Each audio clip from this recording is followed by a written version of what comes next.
Right, hello, welcome back to another video on BJG Reptiles. This is a PEP, my pinstripe het-pied rail python.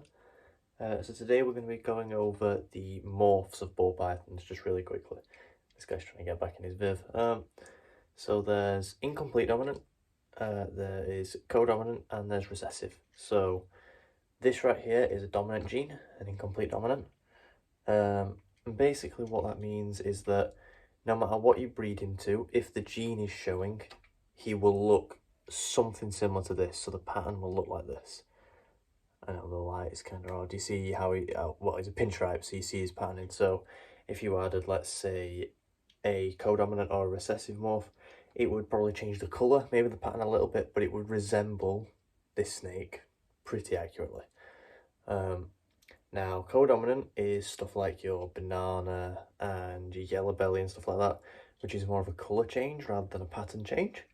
So there's still visible traits that are different, but they won't actually look necessarily like their mum or dad, whichever one contains the gene.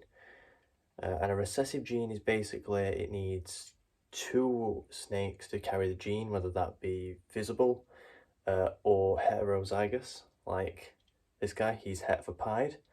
So if I bred him to one of my other females, which is het for pied, there's a chance I could get pied babies. So basically, the way genes work is recessive, you need two of. Codominant and dominant, you just need one of. So if I put him with a normal, on average 50% would be pinstripe, 50% would be normal. They'd all be possible het pied as well. And that works the same with codominant genes. So for instance, I've got a girl to the left called Ophelia. She's a GHI. So if I bred her to a normal, 50% would be GHI, 50% would be normal. Now, if it was a recessive morph, so obviously if he had pied in him and I bred it to a normal, it would just be het pied, or possible het pied if it's a het pied times a normal. Now, the place that it gets complicated is like if you have a visible recessive gene, so a visible pied times a visible pied, that acts as a dominant essentially. It would literally mean that 100% of the clutch would show the pied gene. It's the same if you do a dominant times a dominant. So if I did this to a pinstripe, I get a super pinstripe, which means that all babies would be pinstripe. From a super pinstripe. So let's say he's super pinstripe. If I bred him to anything, all of them would be showing the pinstripe gene.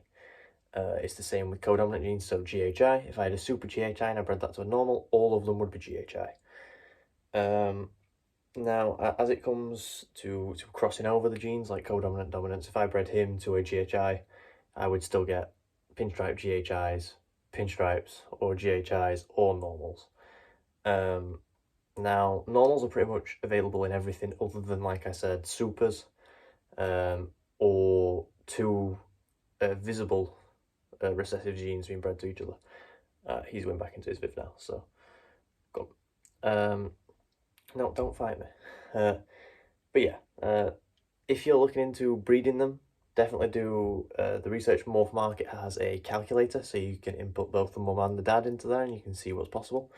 But this was just a quick rundown on the morphs. If there's anything more in detail you want to learn, feel free to either message me on my Instagram, BJG Reptiles, or just drop a comment down below. But yeah, that's it for this video. Thank you for watching, and I shall see you next time.